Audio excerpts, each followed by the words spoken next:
সে যখন জানতেছে একটা মেয়ে আমার বাসায় আল্লাহ 30টা দিন আসতেছে, আমার ছেলের সাথে কোনো একটা প্রবলেম, তাহলে আমি মেয়েকে আমার বাড়িতে কেন আসতে দিব, কেন ঢুকতে দিব? তাহলে তো আমি তাকে তখনই বের করে দেই যে আমার ছেলের সাথে তোমার আমি কোনো কিছু হইতে দিব না, তুমি আমার বাসায় আসবা না। সে তো সেটা করে নাই, সে তো প্রশ্রয় দিয়ে সব কিছু রেখে রেখে এখন সে হচ্ছে যেটাকে হাইড করতেছে, সবাইকে দেখাইতেছে যে না আমার ছেলের কোনো দোষ নাই আর আমি আমার ছেলেকে হচ্ছে ওর সাথে বিয়ে দিব। জানে এবং জানে তারা জানে না, তারা হচ্ছে বাসার মধ্যে সবাই ফ্যামিলি মেম্বার, তাকে আমি কি কোনো করি নাই, তার খাবার টাবার দেই নেই, তাকে নাস্তা বানায়, আমরা তো ফ্যামিলির মতোই পুরো বাসার মধ্যে চলাফেরা করছি, খাওয়া দাওয়া চলাফেরা। তাদের ডিমান্ড কি আমি আসলে নিজেই এটার কোশ্চেন, আমার কোনো প্রসঙ্গ এখানে আসে না। আমার মাও তার মায়ের সাথে কথা বলছে, কিন্তু তার মা কোনোভাবেই হচ্ছে কি করে না, তার মা বোন সবাই তারা মিথ্যা কথা বলে।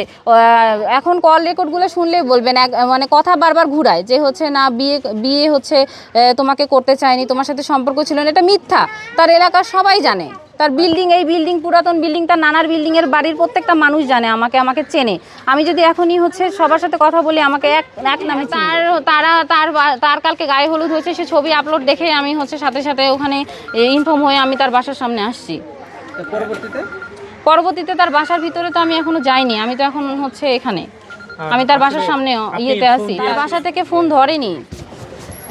আমি জনগণকে কি বলতে চাই, প্রত্যেকের ঘরে মা বোন আছে, একটা মা যে মা সে তো প্রথমে একজন মেয়ে, তারপরে কারো হচ্ছে বউ, কারো মা, ফ্যামিলি মেম্বার। মেয়ে মানুষ, একটা মেয়ে মানুষের কষ্ট বুঝবে, সে জানার পরেও তার ছেলেকে আমার কাছ থেকে নিয়ে অন্য মেয়ের সাথে বিয়ে দিতেছে, সে সব কিছু জানে। সে তার ছেলের যে দোষটা সেটাকে লুকায় তাকে অন্য জায়গায় বিয়ে করাতে যাচ্ছে। তার ছেলে তো রাজি ছিল, সে বারবার বলছে যে আমি বলবো, কিন্তু সে কোনোভাবেই সে রাজি না।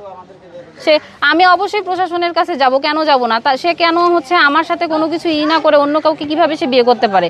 সে কি মনে করতেছে সে বিয়ে করলে পার পেয়ে যাবে? কখনোই না। অবশ্যই তাকে আমি আইনের আওতায় আনবো না, এটা তো আমি তো বলতেইছি ভাইয়া যে বাংলাদেশে অনেক হাজার হাজার মেয়ে, লাখো লাখো কোটি কোটি মেয়ে আছে যারা সত্যিকারের ভাবে একটা ছেলেকে ভালোবাসে, ছেলেটাকে সে আশ্বাস দেয় মেয়েটাকে যে তাকে বিয়ে করবে, কিন্তু বয়স বাড়ানোর পরে তার সাথে এরকম আচরণ করে।